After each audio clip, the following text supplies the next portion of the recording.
Baik, Assalamualaikum warahmatullahi wabarakatuh. Bismillahirrahmanirrahim. Alhamdulillahirabbil alamin wassalatu wassalamu ala asrafil anbiya'i wal mursalin sayyidina Muhammadin wa ala alihi washabbihi ajmain. Amma ba'du. Bapak-bapak, saudara-saudara sekalian, jemaah Jamiatul Khair yang insyaallah dirahmati oleh Allah Subhanahu wa taala. Baiklah, kita lanjutkan ke kajian Al-Qur'an secara tafsiriyah. Ayat yang kita bahas adalah surah Al-Fajr ayat 21 sampai dengan 30. Inilah ayat yang kita akan bahas berikut ini.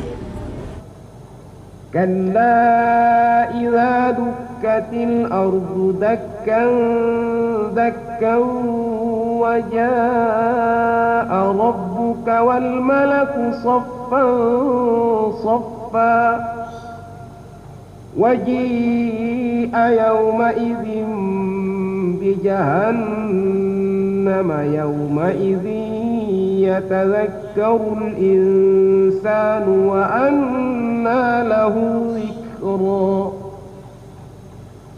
يقول يا ليتني قدمت لحياتي فيومئذ لا يعذب عذابه أحد ولا يوثق وثاقه أحد يا أيتها النفس المطمئنة ارجعي إلى ربك راضية مرضية فادخلي في عبادي وادخلي جنتي. Saya berharap teman-teman bisa memberi tafsir sesuai dengan bacaan-bacaan dan pengalamannya. Yang kami ingin tanyakan mengenai potensi untuk kafir, potensi untuk mukmin, munafik, itu kan ada 3 tingkatan. Apakah itu nafsun itu yang dimaksud yang berpotensi jadi kafir, potensi munafik? Kan kalau kita ini yang muslim ini, kalau kafir kan insya Allah tidak mungkin, tapi itu cenderung kita ke munafik. Kalau sudah dipengaruhi oleh kekuasaan, harta, apa, cenderung kita lari dari mukmin, kita biasa munafik. Nauzubillah min dzalik. Jadi mohon dijelaskan apakah itu nafsu itu yang berpotensi atau yang mana yang dimaksud. Terima kasih. Assalamualaikum. Menurut ulama itu ada 3 jiwa ya. Yang pertama adalah nafsul amarah, nafsul lawama, dan juga nafsu mutmainnah. Nafsu amarah adalah nafsu yang pemikirannya memang selalu negatif ya. Kalau ada orang buat, selalu negatifnya yang dia lihat, dan ini ada juga yang mempunyai itu. Nah, cuma menurut apa yang saya lihat, yang banyak ini kita adalah yang tengah-tengah tadi itu. Nafsu lawama ini. Ya, kadangkala itu, kadangkala ini. Tapi yang kita tuju semua ini, ada yang terakhir tadi itu, nafsu mutmainnah ya. Kita mau mengarah ke sana, mudah-mudahan kita dalam golongan itu insyaallah ya.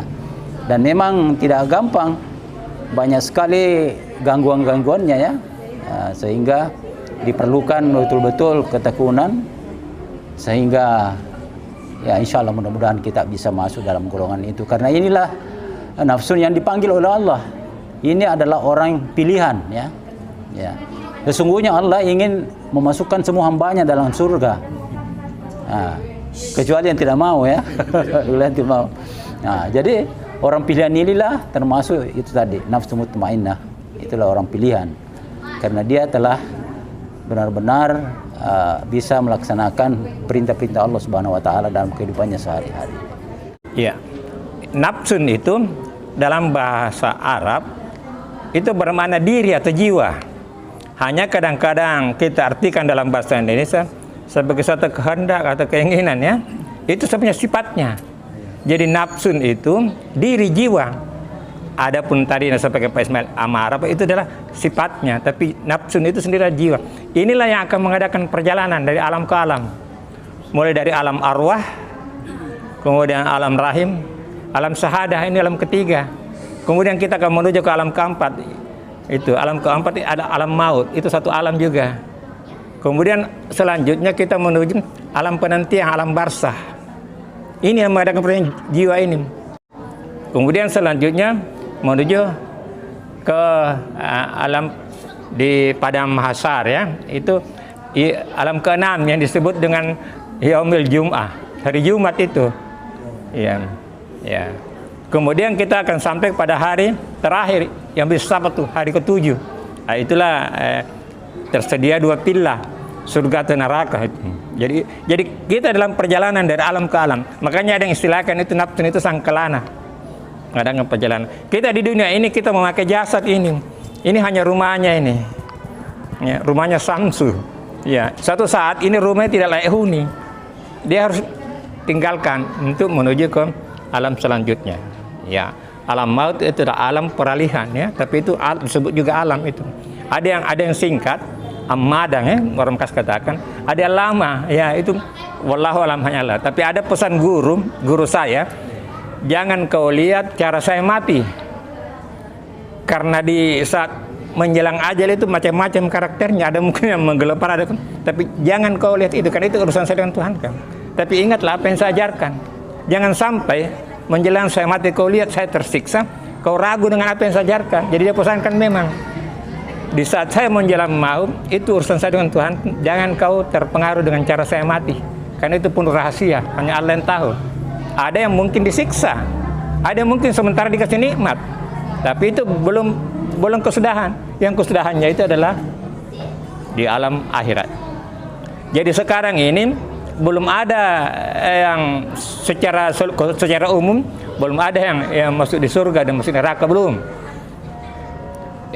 Karena kita masih menunggu, karena banyak saksi. Ada yang masih hidup, ya, nanti setelah tidak ada semua kita ini akan jadi saksi. Benda-benda juga jadi saksi.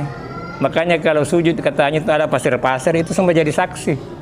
Makanya tadi yang mengatakan kalau salat tidak usah disapu muka, biarlah itu semua jadi saksi, ya. Ya, jadi itulah yaumil akhir. Jadi kaki dan tangan itu berbicara. Sebenarnya saya ulangi ini, pernah dulu saya heran itu waktu Ustaz bicara begitu. Saya bilang bagaimana mungkin kaki tangan bisa bicara? Tapi setelah saya masuk kerja di televisi, oh kaki bisa bicara, tangan bisa bicara. Karena di videonya itu kan begitu. Jadi kaki yang bicara, artinya kaki yang memperlihatkan.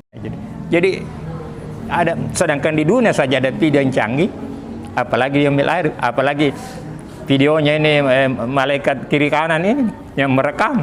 Nah ini, jadi inilah, jadi itu gambaran bagaimana akan jadi saksi semua benda-benda termasuk di tubuh kita, ya, akan jadi saksi.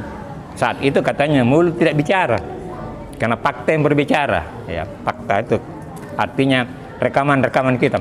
Kata-kata dalam bahasa Arab itu menulis, tapi dia bermakna juga mengabadikan, menetapkan. Jadi bisa bermakna juga itu kata bah itu merekam. Itulah kata-kata bah. Itu dalam bahasa Arab, ya. Jadi tadi itu kembali kepada nafsun itu, itulah yang asli kita. Ini hanya rumah saja. Casing saja. Ini akan melanjutkan perjalanan yang ada di dalam ini. Itulah manusia asli itu.